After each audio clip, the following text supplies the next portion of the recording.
হাজার হাজার কোটি টাকা আত্মসাতের দায়ে সাবেক ক্রীড়া উপদেষ্টা আসিফ মাহমুদের বিরুদ্ধে দুদকে অভিযোগ করেছেন সাকিব আল হাসানের ভক্তরা। সাকিব আল হাসানকে বাংলাদেশের জার্সি পরে বাংলাদেশের হয়ে খেলতে না দেওয়ায় এবং এই দুর্নীতিবাজ উপদেষ্টা দুর্নীতি করে যে হাজার হাজার কোটি টাকা ইনকাম করেছেন তা খতিয়ে দেখার জন্য দুদকে এই অভিযোগ দায়ের করা হয়।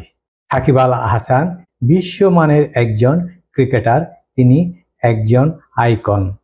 তিনি বাংলাদেশের বাইরে ছিলেন, অথচ তাকে হত্যার মামলা আসামি হিসেবে দেখানো হয়েছে এবং বাংলাদেশে আসতে বাধা দিয়েছেন এই আসিফ মাহমুদ।